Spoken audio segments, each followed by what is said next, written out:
Oh yeah. Mm-hmm. Mm-hmm. Let's go. Mm-hmm. Mm-hmm. Let's do it. Let's do it. Mm-hmm. Mm-hmm.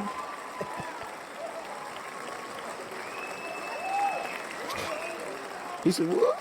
Where you at? Yeah. Come down front.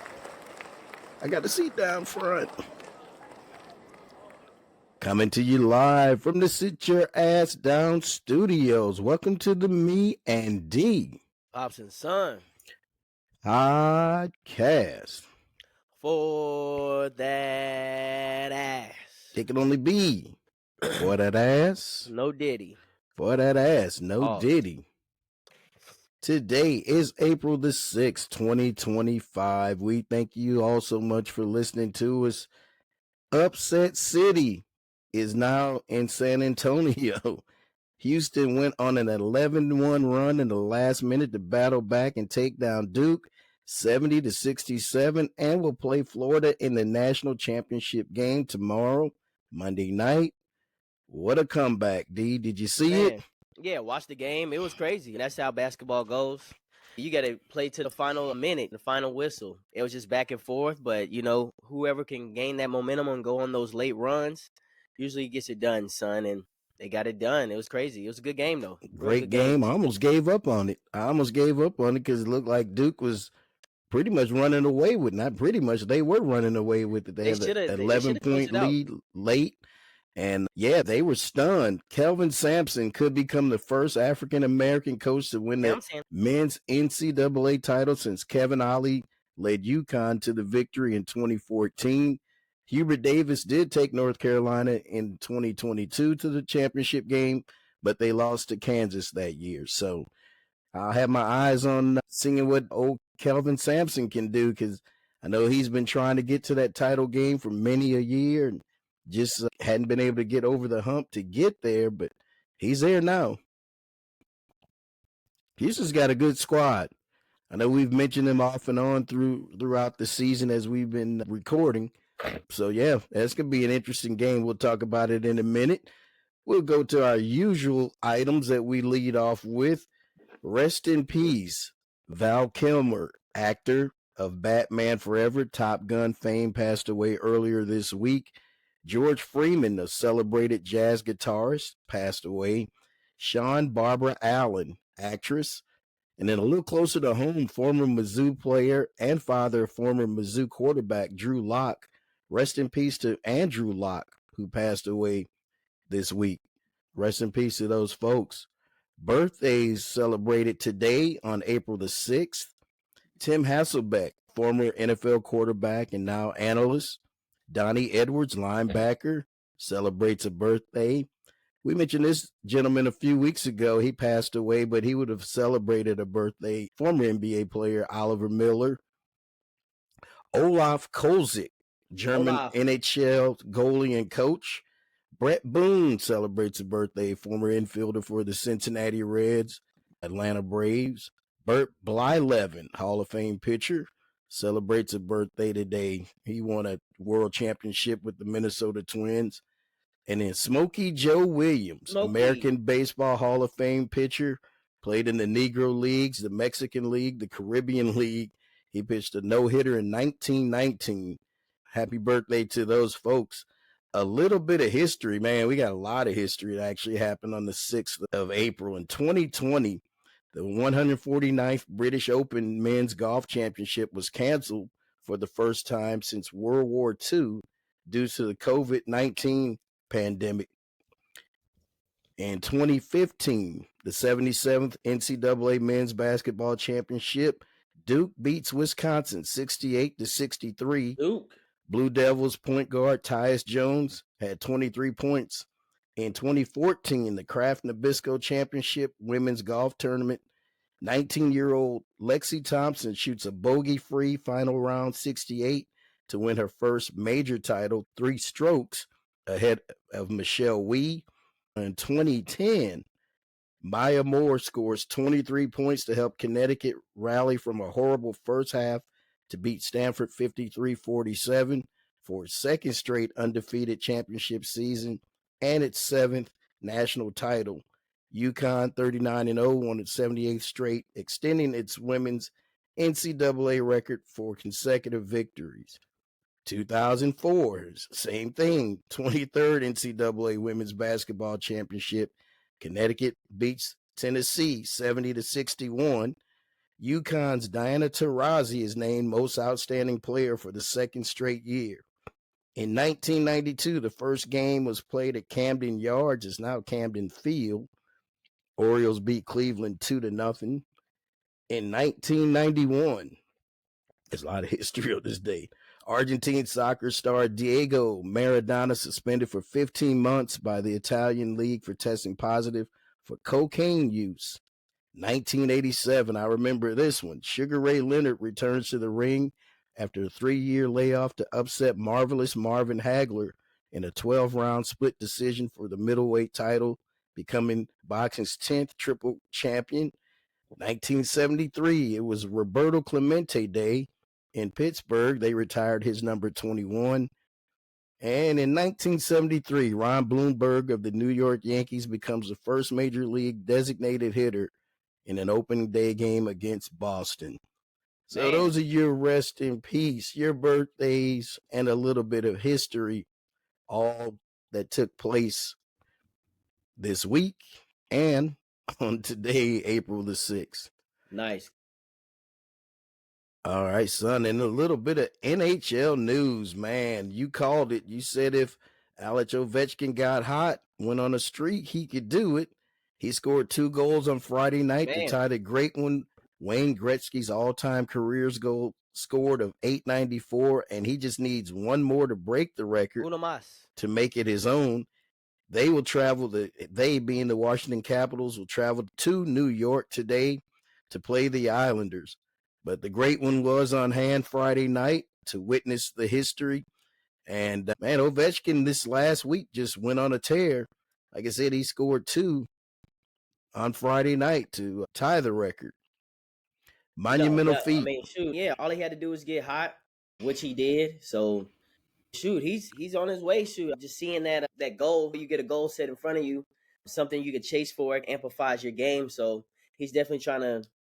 He sees it. It's just in his sights. So there's nothing left him for to do, but just to go ahead and get the record. But yeah, I'm sure that boosts his game up, knowing that he was so close and be like, man, I'm gonna go ahead and get it this season, not even wait till next season. I'm gonna do it in just put it out the way, a reasonable fashion. Mm-hmm. Yeah. And the thing about it now, every goal that he scores, he's putting it it's gonna be so far out of reach. No one else is gonna play as long as he has at this level. And the durability that you have to be able to sustain that game, that level of play is just simply amazing. I always thought that the record would never be touched. And like I said, for every goal that he scores now, he's putting it out of reach. Going back to the NCAA tournament, the Final Four, man, we got a great game scheduled for today. As I just mentioned, UConn a couple of times. It will be UConn versus South Carolina later today for the to hoist the championship trophy. Gino Auriemma is 9-5 against Dawn Staley, but since 2020, she's 5-2 against UConn. In the 2022 tournament, the Gamecocks came away with the win. Who you got, D? Who you got today? It's gonna be hard not to go to UConn. I think UConn is probably the hotter team. The way Paige Beckers have been playing here lately, get your excess. It comes in excess. But I don't know.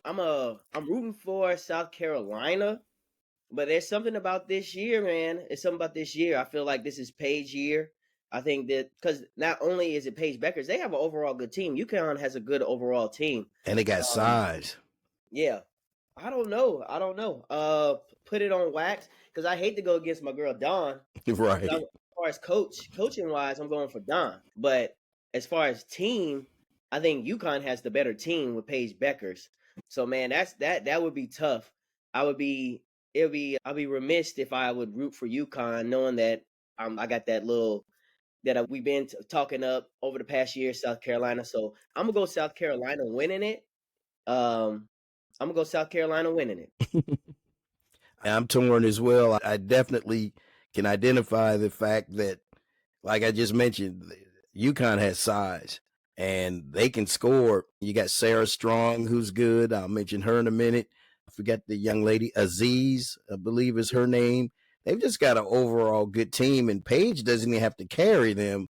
That's the thing about it. And for South Carolina, in the tournament, they've been erratic, their play. They seem to find their groove and they level off and find their way to victory. UConn got a better team. But overall, UConn does have a better team. But I can't go against Don Staley. Hey, that's what I'm I saying. can't go against my girls. So I'm going to have to put it on wax. I won't mind being wrong if UConn does win. UConn's well deserving of it. I would say, they'll be sure. It'll be well deserved, and I'll be happy for Paige Beckers if she goes out on top in her collegiate career. But I'm putting it on wax. Wax, you got to put on South wax. Carolina Lady Gamecocks, and just leading into it, the Lady Gamecocks knocked off Texas 74-57 in the opening game Friday, while UConn blasted UCLA in the nightcap 85-51. Tahina Pow led South Carolina with 14 points and was helped by the 13-point, 11-rebound performance of freshman Joyce Edwards. Texas's leading scorer was Jordan Lee. She's got a nice game. And then the Huskies breezed to the title game, led by Sarah Strong's 22-point, 8-assist night. Lauren Betts led all scorers with 26 points in the loss. I was surprised at how easily they shut her down. They just, every time she touched the ball, they would just collapse down on her. And there was nothing that she could do. And their team without her, as you saw, was nothing. Nothing. That she was the whole focal point of the team, and that was built the their game around. That was the game plan. You shut her down, make someone else score, and then what do you got? And then ultimately, that was the game plan, and it worked out in their favor. On the men's side, this was the first time that all four men's number one seeds reached the Final Four since 2008, when North Carolina, Kansas, UCLA, and Memphis all made it.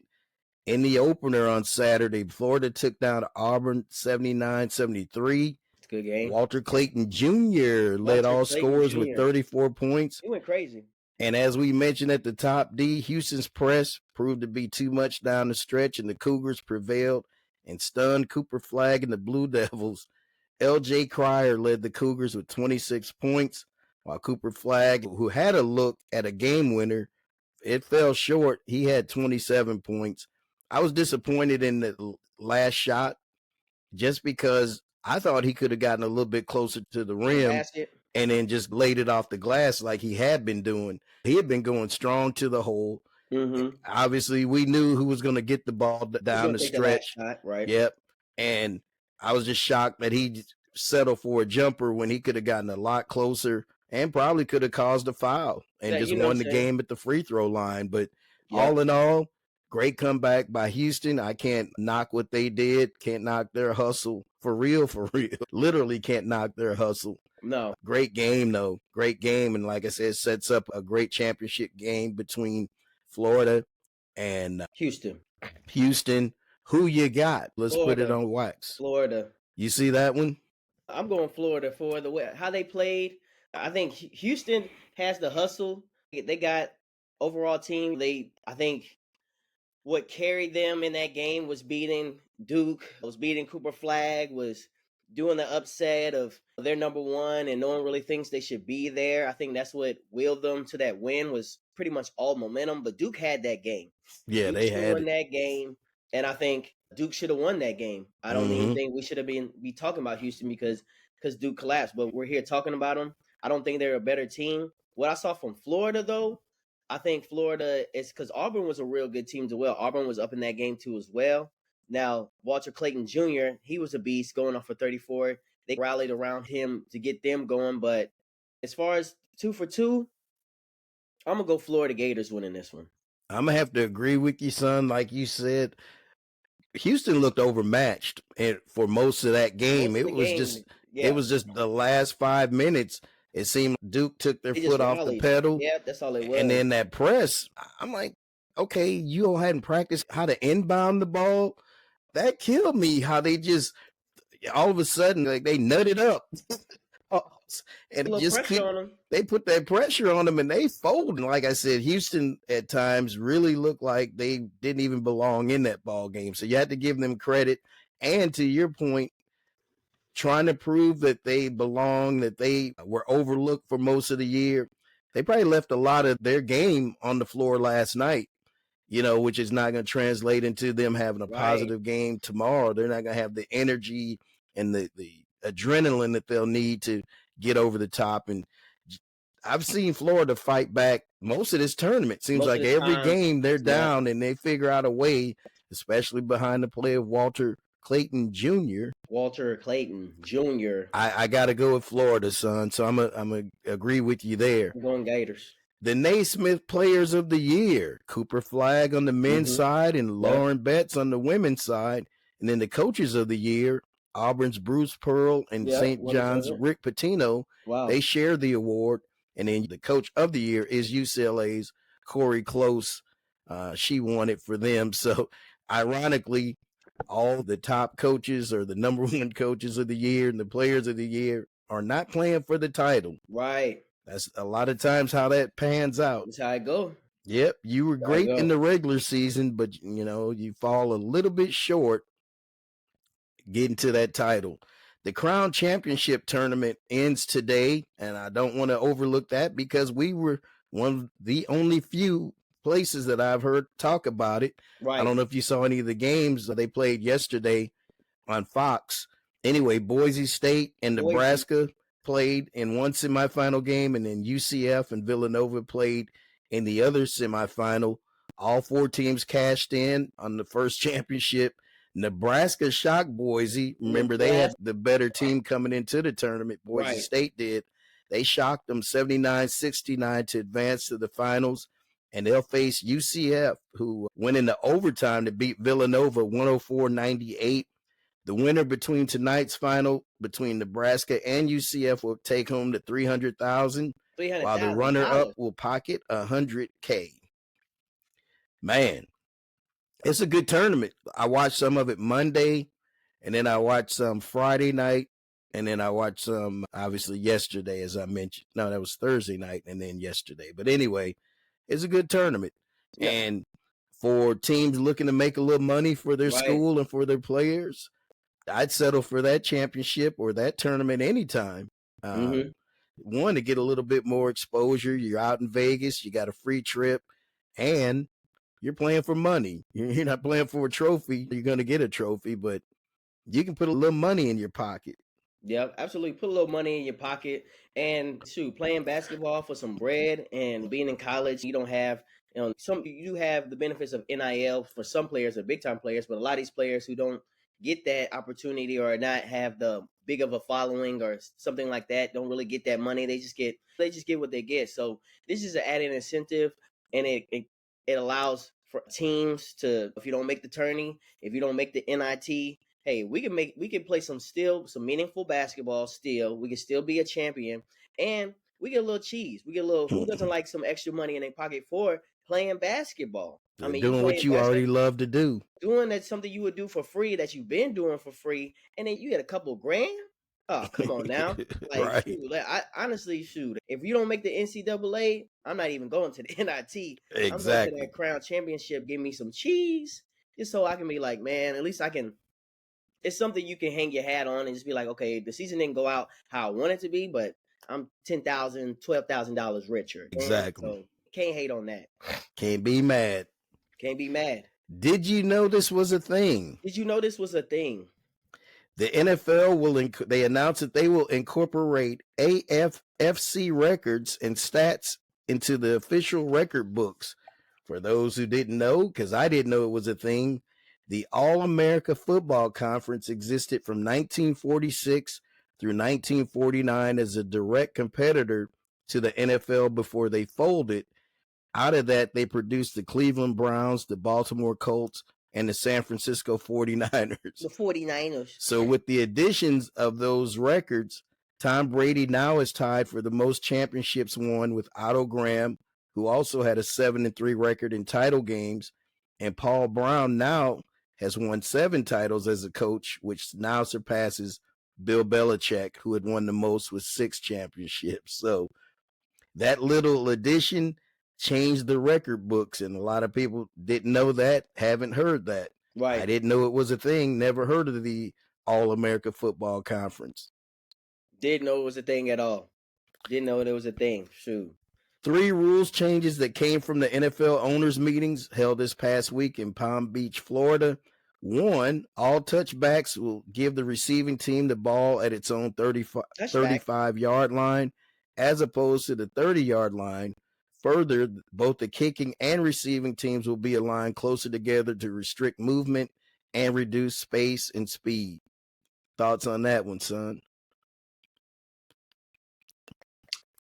What are the exact parameters? A lot of times you'd see the kicker kick it out the end zone. Right. The ball automatically comes out to the 30. Now it's going to come out to the 35.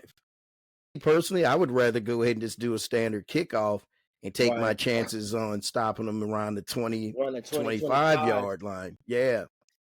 Or even just at the 30, because you still, that 5 yards difference. That 5 yards different. And if you notice, most run backs, you only get to about the 30, 35.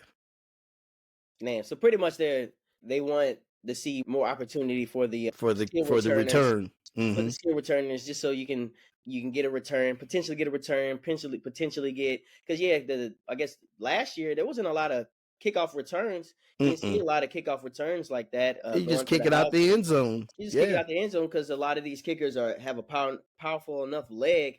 They just kick it right out to the first row in the back of the end zone. So I guess that does add a level of just like maybe strategicness, or maybe we should kick it to him, depending on who it is. Now, obviously, like someone who is a specialist and you don't want to really have that danger, you kick it out the end zone, but counteract that, it comes out on the 35. Or you take your chances and kick it, and then you can try to hopefully your special teams come out tackling that day. I can see it. I see it from the standpoint of, they want to make sure it's more entertainment. Adds a little more excitement to the game. A little bit more excitement, just so it's just not an automatic, oh, he's going to kick it out the end zone or all the way in the back of the end zone, and the dude takes a knee anyway. So we're just going to start on the 30. Like you said, putting on that 35 changes things, especially late in the ball game too. Just say your defense has been getting ran through. Right. And they start on the 35. And they start on the 35 and they're already hot. Right. Yeah, you might be giving up a potential touchdown or a field goal. And so it brings a little more strategy into the game. The second change that they made, overtime will be the same in the regular season as it is in the postseason, which I totally agree with that one. Both teams will get an opportunity to possess the ball regardless of how the first possession ends. So remember how it used to be, first one to score and then you'd be through. You'd be asked out. Now both teams get to touch the ball, and then also overtime is only going to be 10 minutes long. So if neither team scores within the 10 minutes, it's just a tie. Okay. And I agree with that too. Just in the game, both teams had an opportunity. Whatever happens, happens. Right. Yep. And then the third rule change deals with instant replay.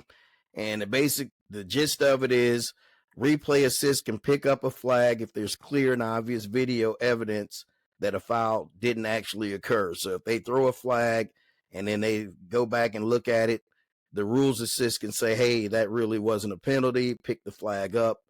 That's the easiest way to sum it up, because there's a lot of mumbo jumbo in there, but replay assist can help get these calls right. And I think that's all we want in the game anyways, the correct calls. Right. Yeah, we just want what's the correct decision on the field, not just on human error or just pride or whatever. He throw a flag and they don't want to be wrong, so they just leave it. Leave it there. So it's just actually, and everybody sees that. Everyone sees it. Yeah. So it's just, okay, what's the point of the replay anyway? No, I do agree with that, and the overtime rule too as well. Both teams should get the ball and then make the most of your opportunity. If you can't score, you can't score. But at least there's no things like we didn't even get a chance to get the ball because they went down and scored a touchdown. Now you both will get a chance to, and after 10 minutes, it's up.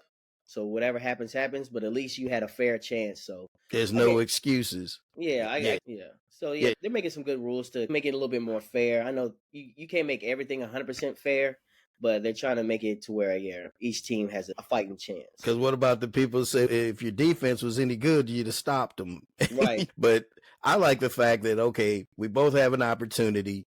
And then at the end of the day, if you lose the game, you had a chance to score. You have nothing to complain about. Right. You can't say nothing. Can't say a thing. You can't blame it on anybody. You had the same opportunity as they had, and you didn't get the job done. So, hey, that sucks for you.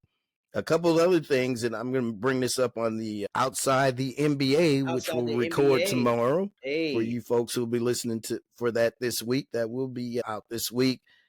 The NFL is going to go to a triple header on Christmas Day. So they're really taking the NBA away from the fans on Christmas. So instead of 2 games, there's going to be 3 games. NBA, you better compete, baby. But you better do something. I'll save some of this for tomorrow, but what do you do? Because that used to be your day. That was your day where you had jam-packed games. Christmas was solidified as far as NBA. We're going to watch some NBA They games. started around 11, 12 o'clock and go all the way up until late Christmas night. All the games. But now you got 3 games. And if Netflix does like they did, or was it Amazon? I think it was Netflix. They do like they did last year with a Beyonce type halftime show. Super Bowl halftime show.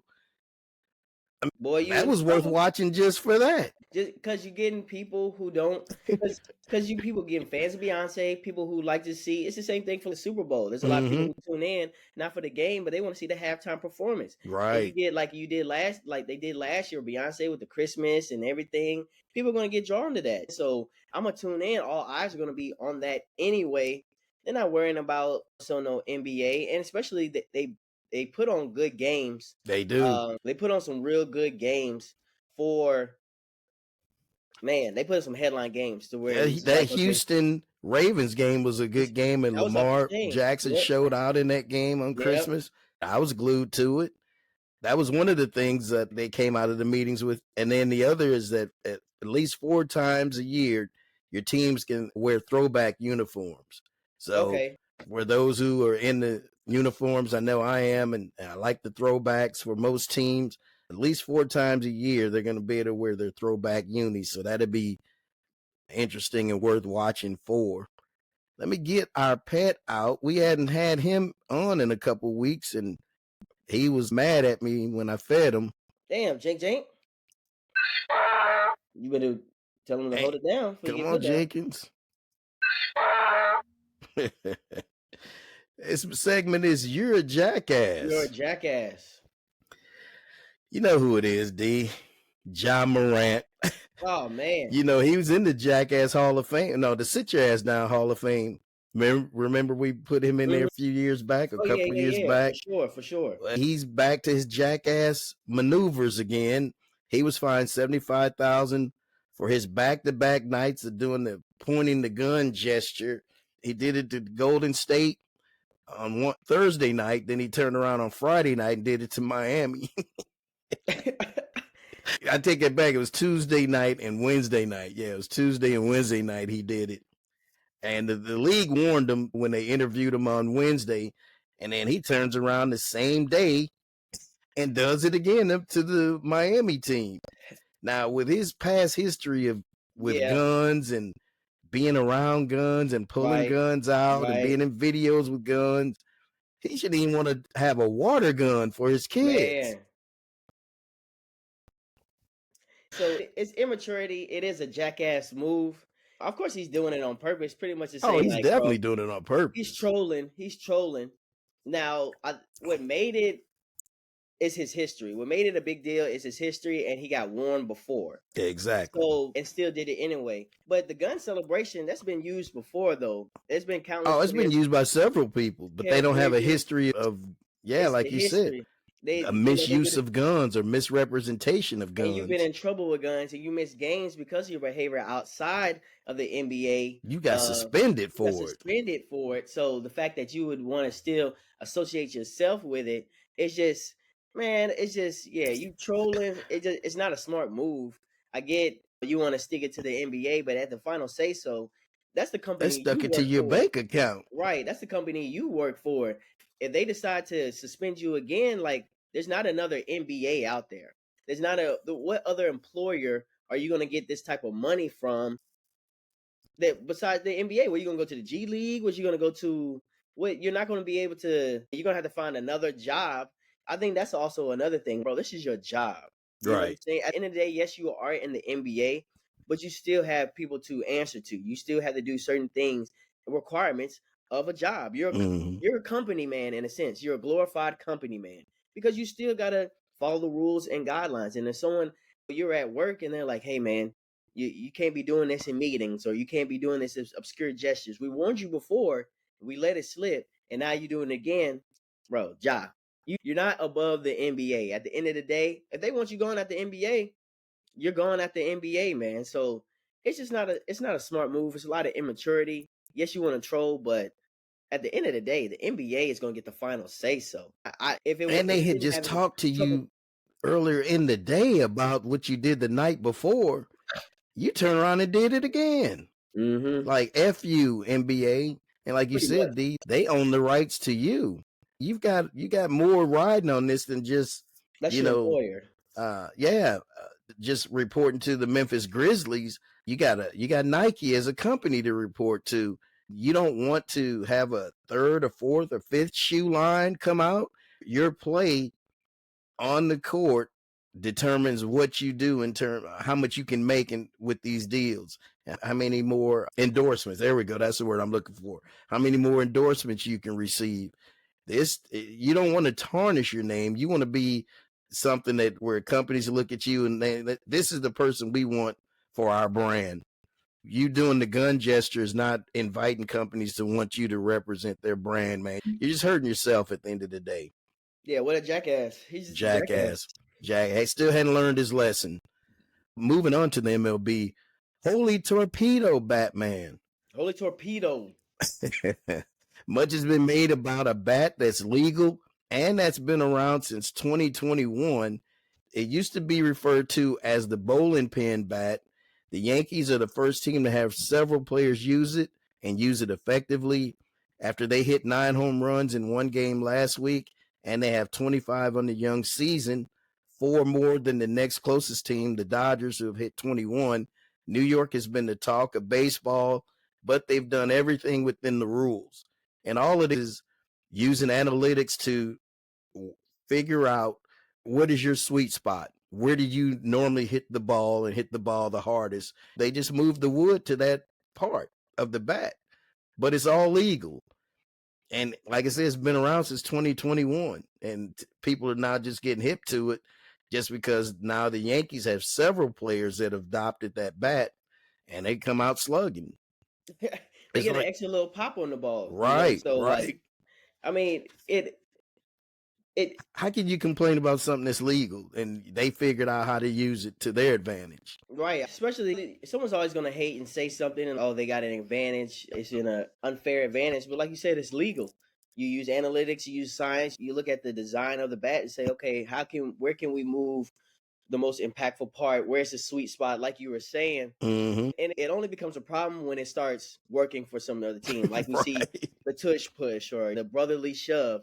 It only becomes a problem when teams can't stop it or Yep. teams start winning. And you're like, wait, why can't we do this? Or why are we? That's when it becomes a problem. People start hating when other people start having success. So What's the song? It's not a problem when I do it. Or what's yeah, it's not the it's cool problem with? when they do it. It's a Yeah. problem when I do it. Yep. It's cool when they do. Now, if it was working for them, they wouldn't say nothing They about would it. say a thing about it. But now that it's working for us, you got players hitting home runs like pop Like flies every other bat. every other bat, and it's coming up bat. They're like, damn, what happened to that? But yeah, it's pretty much the same thing. It's just some hating, especially if it's legal. They're not It's doing nothing legal. illegal. That's the thing. That's the part I guess that disappoints me when people start complaining. Just do a little homework. Find out, get the origin of it. Do your due diligence. Do your due diligence. It's just like a golf club. They tell you now, before you buy clubs, go get fitted so that when you hit the ball, you can hit the ball in the sweet spot of the club. All baseball players are fitted for their bats. They like a certain kind of wood. They like the sweet spot in a certain place.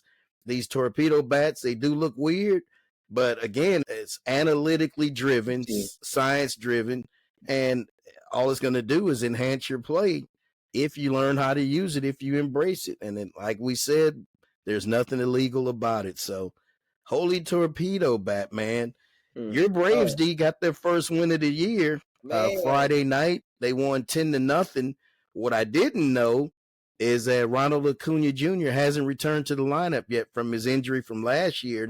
They're saying that the Braves need to hold on till he gets back. They're 1-8 as of today. one They and go into eight. today's That's play. the They're issue. 1-8. But I was surprised to know that he wasn't even back yet.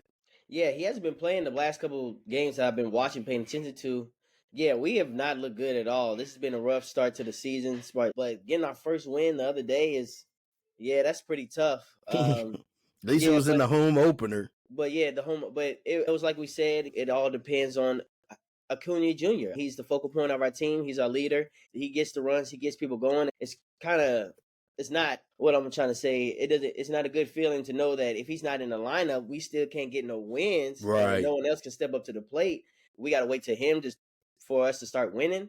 That's not a good feeling. But I think once we get him back, you'll start seeing some more wins. But not. It's pretty tough. It's I'm pretty not tough. worried about him. It's still very early in the Very season. early.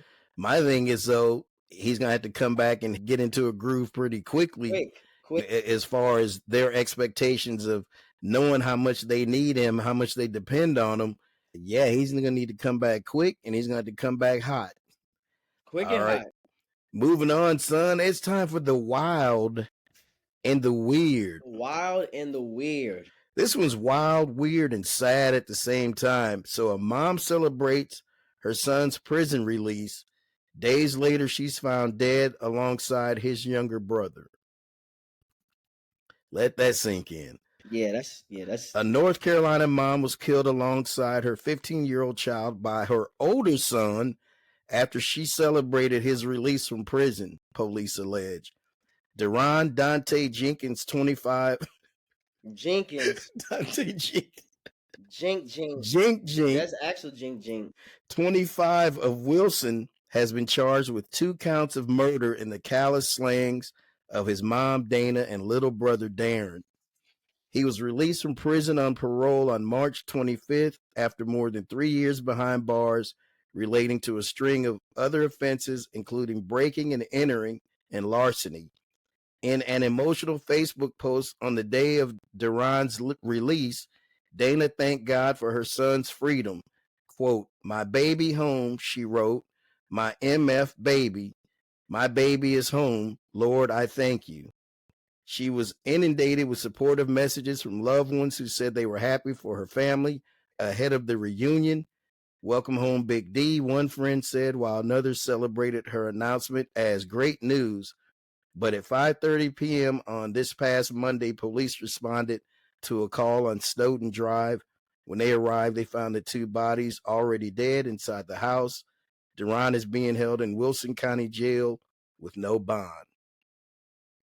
Yeah, That's crazy. that's the strange and the sad. So he gets released and then he goes out back to do it to his old ways, and then not only kills his mom and then his little brother. Yeah. No, that is strange and it's sad, but it's damn. It's just I don't know if he damn. had maybe they didn't go see him enough. He had I mean, some that's a build up mental. anger. That's a mental. Yeah, that is a mental issue for sure. Something changed. Something really changed, especially when you do time. But I guess I don't know what the motive would be to kill your mom and your little brother, especially knowing that you're gonna go back. You just got released, but I mean, there's a reason why he was in there in the first place because he wasn't doing too much thinking. And I think it's probably not his strong point. How's this gonna play out for me? Right. Honestly, that is just That's wild, weird, and sad. that's wild, weird, and sad. The fact that she's happy to have her son home, and damn, you should have stayed in there. Like, why they release you? What transpired to that happening? Especially Right. to kill someone, your loved ones, or Who are excited about your return, your release back to society. And that's how you repay them. Yeah, no, it's not a coincidence. His last name Jenkins, because he's a jackass. He's a dumbass. jackass. I don't. They said most people, majority of the time, when people get out of jail, they've been in jail for so long, they end up falling back in the path that got them in there. Mm-hmm. You go back to hanging around your old friends. 'Cause a lot of you don't. You're mental. You're used to that jail life. You can't get acclimated back into society. Your mental state is hindered, especially depression, anxiety, and different. Your mental health is hindered, especially when you come back out. So who knows what was going through his head? It's obviously nothing logical, but yeah, that's just sad. That's just Yeah. real sad. That's just yeah, man. I'm take your ass back to jail, shoot, man. And honestly, I ain't gonna wish no ill will on nobody, but I hope you get what you deserve for real. Yeah. Yeah. That's just sad. That's just You took crazy and two sad. innocent lives, people who were happy to see you back in the mix. And yeah, like That I don't said, make that's no how you sense. repay them. That's crazy. Yeah, that don't make no Wild sense. and the weird What a and the dumbass. sad. And the sad. NBA rankings, top three stayed the same. OKC, Cleveland, and Boston all remain in their same spots. Houston jumps back up. They were Houston be eighth boosted. last week, and they moved to fourth, and then Golden State drops to fifth. So those are your 1, 2, 3, 4 top five in the NBA. The Kia MVP race, D, this is going to be a close one, and it's probably Mm-hmm. going to come down to this last week of the season, which that's where we are. In Shea Gilgeous-Alexander's case, his OKC Thunder boasts the best record, 64-13 in the league, as well as he's been the NBA's leading scorer for most of the season.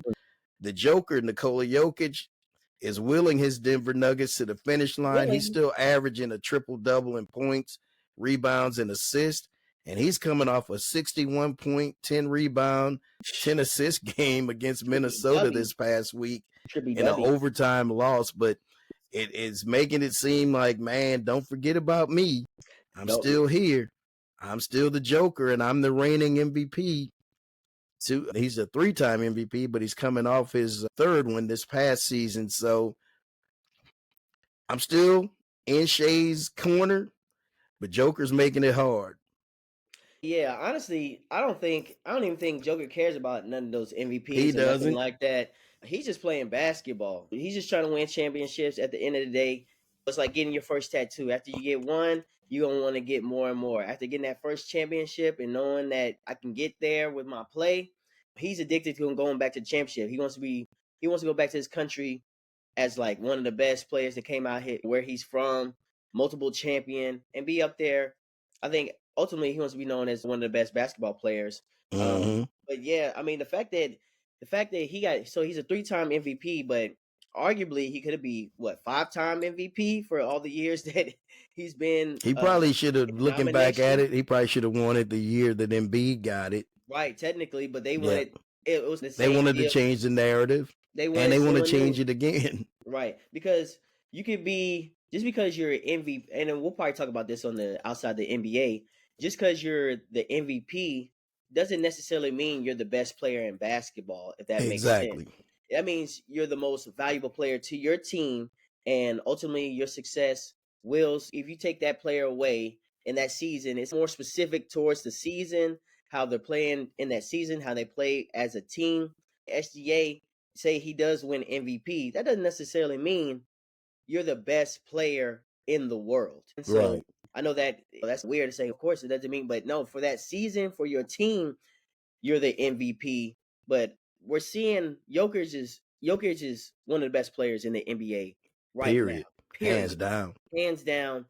The way for the way the game is so effortless to him, it doesn't even look like he's trying. And if you're getting to get a 60-point triple double as a big man, the way he can shoot, pass the ball, rebound, He had uh, 6 3-pointers made in that game. yeah, Dude can do it from all over the floor. It don't have to be just right up under the basket or no, next in the paint. his He, game is. yeah, he's got a solid all around game. Mm-hmm. Now, if I had to going back to the MVP and who's valuable to your team, for me, if I go from the All-Star break to now, it's Stephen Curry. That dude Yeah, is rejuvenated the way he's been playing. He's willed his. You talk about willing a team to win. They had a tough stretch this week. D. They had Memphis on Tuesday. Then they had the Lakers on Lakers, Thursday, a yep. back-to-back on Friday against Denver. They won all three, and they round that out or finish that out tonight. They've got Houston. That's So they another tough played the team. 5th ranked, the 4th ranked, the 3rd ranked, and now they'll play the 2nd ranked team. That's a You tough know, gauntlet right there. that's a tough week. And they, like I said, they're 3-0 in those 3 games. I really didn't think they'd win the back-to-back against Denver, and they blew them. They ended up blowing them out. And handled the Lakers too as well. Yeah, yeah. But that's a good point too as well. You can, if you go off of that, you could definitely make a great argument for Stephen Curry being the MVP for the later half of the season. Mm-hmm. This is what he's done. He's getting 50 pieces off there. Right. And it's effortless. Big shots and big moments. And when he's on the court, he's the most valuable player to his team. Right. So, yeah. But it's going to be a close race. It's going to be a close race. I guess SGA still has the lead, but Jokic is definitely creeping up on another just strong push to be the MVP. And I wouldn't be surprised if he is. I wouldn't even be mad if he is, because the more you watch his game, the more you see that he's that dude. He really is. A little something on the side. My girl Serena Williams making money moves. The tennis legend is already a minority owner of the Miami Dolphins, Angel City FC, and the Los Angeles Golf Club and the TGL. Last month, Williams joined the ownership team for the WNBA's expansion franchise, the Toronto Tempo, and she's reportedly setting her sights on flag football. Okay. So her and her husband, Alexis Ohanian, filed a bid to pursue ownership opportunities in the NFL's planned flag football league. The NFL is seeking backers for men's and women's flag football, and flag football will debut as an event in the 2028 Summer Olympics in Los Angeles. So Serena's putting her money in a lot of different places, and it's panning out for her, man. That's crazy. A little something on the side. I brought up the Netflix series Adolescence, D, four-part series. Huge disappointment. Huge disappointment. If they were giving a rating from 1 to 10, I'd probably give it a 5, D. I was very underwhelmed. Very underwhelmed. Very first show, first episode, that's what I'm trying to say. Yeah, that had you going. And then it just left a lot of holes and a lot of questions that they probably should have stretched it out to maybe 6 episodes so that you can tie up some of the loose ends. Yeah. I was just like, man, by episode 4, I watched it just to see how it was going to end, and I was just so disappointed. So I can't get that time back. I didn't go back and watch it. Nah, don't do it. It didn't really seem. I'm selective with my shows for real. I don't. Besides really sports, I don't really get into. I don't know if it's my attention span, but it really takes a lot for me to get into a show and just to sit there, because I'm just like, what else could I be doing with my time? Can I be better utilizing my time? Because you realize it. But I did not check it out, and it's from other people who have seen it after that, who like watched our clip of it. They're like, nah, not really for me. It was like, and it all depends on your type of show you like to watch. For people who are in that kind of type of, I guess it's more like it's a thriller, suspense, a little bit more. Is it like darker? Yeah, it's darker, and maybe the whole, because it's set in London, and that I can't always get with that, and me at the London. Yeah, but if there is a show I will recommend, is Mobland on Showtime. Yeah, okay, I'm gonna check that one out. It's on Showtime and Paramount Plus. Okay, it stars Tom Hardy, Pierce Brosnan, and Helen Mirren. That's a show. I think I've seen previews for that show. That's a show. Yeah, any type of gangster show. Hey, they killed damn near 4 people in the first episode. Yeah, the drug crime. Because right now, when I'm on that, we're watching that Kanan, yep. We're watching that Power series, and that's kind of stuff. The drug, the crime, kind of real stuff. The mob, the gangster. I will watch that, because that's a different type of life. That's just wow. I can't even imagine or fathom going through that life. I don't want to be nowhere near it. So live vicariously through them. But yeah, I'm gonna check that Mobland out. That seems like a Mobland is serious. I like that one. yeah. That now, if you want to waste some time watching the show, that's one worth watching. Oh, absolutely. Adolescence, no. Adolescence, no. Let it go. Woo-wee. That's a good strong pour. That excess. Excess energy. Time for our juicy news. Sponsored by, powered by Excess Energy Drinks. Hit Sonny Boy up for those. Please do. Time for that juicy news. Because if you don't know, now you know. Young brother, young sister, young player, Dwight Howard, P. Diddy, Porter family, Cheetah. Man, for that juicy news, because if you don't know, now you know. This one's unsports related, but it ties in because we're from the Lou. We represent the Lou. So, Sexy Red, artist from the Lou, is actually she is getting sued by her parental brand, her kid's grandmother, her son's granny. Her son's granny. Basically, she's getting sued for $5 million because Sexy Red released the grandma's address. Sure did. And a pic of the home, pretty much telling her audience, fan base, go kick in the doors over there. In the Lou, they don't be playing around. Yeah, they'll do it. They'll do it. Like the Lou don't play. That's the show me state. So they don't talk about it. They gonna show you what they really talking about.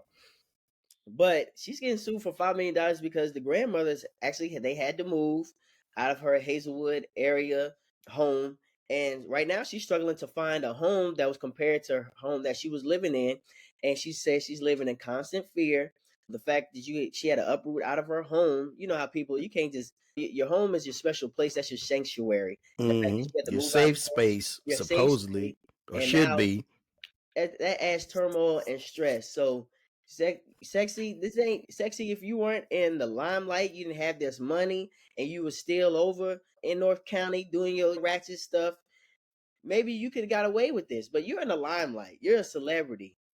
That what? Oh, you want to threaten me and tell your people to come in there? Perfect. You're getting sued. She actually should be a jackass too. I almost named her that. She definitely should be a jackass too as well, because that's just some stuff that you learn quick that when you're a superstar and celebrity, you can't be going out. You can't be hitting people. You can't be threatening people. You can't be doing these certain things. You can't be putting crazy posts out there. Her, Young Thug. You never know what people might do, because someone might. What if somebody would have ran up in there and did something to her? Right. Now that's a whole. Now you're not only looking at sued. Now you're looking at jail time. Oh, you're an accessory. So yeah, that was the juicy news. I saw that. And I'm like, what? Especially because it tied into the Lou and stuff like that, and then the fact that she stayed in Hazelwood. I'm like, shoot, we were right around the corner from. Right. Like, forget. Oh yeah, she is from the Lou and still got ties. Don't be playing around with these people. Don't be threatening people. Whatever beef you guys have with the children and the grandma and the baby daddy and all this, that could be all settled in a. It don't have to be kumbayas and stuff like that. But you ain't got to tell your fan base, because you got a crazy fan base, and these people out here crazy. They will actually do what you say. They will do it. And say, because Sexy Red said do it. You'll be an accessory. All right, son. Good juicy news. Time for our pops, flops, and props. Pops, flops, and props. Oh, those pops, flops, and props. Who you popping tonight? Or this morning, should I say? Pops this morning. We'll find out who's going to be the champion for the women's March Madness between South Carolina and UConn. That's going to be a good matchup. And then also for the men's, Houston versus Florida. All these teams deserving, made it through the gauntlet, made it through the tourney, and they're just waiting just for that final game to see who's going to be championship. But that's going to be my pops for well-deserving teams. All right, mine is going to go to Alex Ovechkin for tying, and he will break a record that I thought would never be touched, and keeping it in the hockey vein, to the St. Louis Blues for winning their franchise record 12th in a row. And they're going to make me right, D. I don't know if you remember, I predicted this would be the year that they'd get back to the playoffs, and they're the front runner for the wild card. So Hot team. Pops to Alex Ovechkin into the Blues. Who you flopping? Easy flops would be Duke and Auburn, especially because they were up in those games and they end up losing. But my flop is going to go to the Atlanta Braves. I know it's still early, but man, it's just getting that first win. It's still early, but it's not very comfortable. It doesn't gain confidence knowing that, man, we can't play well without even like going 4-4 or in the 9 games, like 4-5 or going 500 without our star player. The fact that we only won one game, Right. it's gonna be tough. You're gonna have to figure some stuff out, and who's gonna step up to the plate. But my flop is gonna go to the Atlanta Braves. All right, my flop is gonna go to the Netflix show Adolescence. Easy enough. Who you propping, son? Who you propping? Props is gonna go to LaRon Murphy. There was a fight night last night in the championship. He beats Josh Emmett in the featherweight division. It was actually a pretty good fight, but that's gonna be my props to him. Josh Emmett, he's a known heavy hitter. Got stone in his hands, and the fact that he was able to rally the storm. But that's gonna be my props. My props is gonna go to the 2025 Hall of Fame class. This is the Naismith Basketball Hall of Fame. Carmelo Anthony, Dwight Howard, Sue Bird, Maya Moore, Sylvia Fowles, and Coach Billy Donovan, who led Florida to back-to-back titles, 2006, 2007. Also to the Houston Cougars for that improbable comeback to reach the national title game. So that's my props, D. And now it's time for us to tell someone to sit your ass down. Man, sit your ass down. Please. And thank you. Who you telling, son? Sit your ass down is going to go to Sexy Red. Sit your ass down. You can't be out here threatening people. You can't be out here telling your people to go and to run up in somebody's house, somebody's crib. You're a celebrity now. You're in the limelight. Go back to making some of those subpar lyrics, subpar songs. Nasty lyrics. The twerking music. Go back to doing that because that's where you're making your money off of. Because you're about to lose some money doing this, thinking that you can go tell your fans, especially facing on Facebook, like you get that out your head, thinking you could just go under the radar. Nah, man. Those days are over. Those days are over, whether you like it or not. You gonna get sued. And say something about me, I'm gonna sue your ass. Then that's over. Make that wallet breathe. I'm telling you. All right, so mine is gonna go to Duke head coach John Shire and his staff. Because if you all didn't practice anything else, you should teach your team how to inbound the damn basketball. That was just a disgrace in clutch time. How your team didn't even know how to go get the ball. Why didn't somebody go down long and he just fired the ball down the court? Like a receiver. Yeah, like they've done in the past, like Grant Hill to Christian Laettner back in the day when Duke played. Come on, man. I got it. The first couple of times you weren't expecting them to press that hard, but they kept doing it, and you all could not figure out a way to get the ball inbounds. Crazy. And you let them back in the game. So to Duke coach John Shire, your staff, you should have won a national title this year in Cooper Flagg's only season that he's going to play for you. Sit your asses down. Go back to the drawing board. Draw up how do we properly inbound the ball and successfully inbound the ball. And you're sitting your asses down now. You'll be watching that title game right along with us tomorrow night. Sit your ass down. I heard he was calling Coach K. How we inbound this ball? Coach K was sitting right behind him. He should have ran over there and asked him. Right. Can you throw me a play real quick? Man, for real. For real. That was a colossal collapse. There you go, D. Yeah, like a colossal collapse. Yeah, colossal collapse. That's a colossal collapse. Yeah, that was bad. Real bad. Sit your asses down. All right, son, man, we chopped up a whole lot. We ran the gamut, all four major sports, had a lot of good conversation, a lot to talk about. Absolutely. As always, folks, we thank you all for listening to the Me and D Pops and Son podcast. For that ass. But D, tell For them. that ass. For that For ass. that ass, for that ass, for that ass. But shoot, but until next time.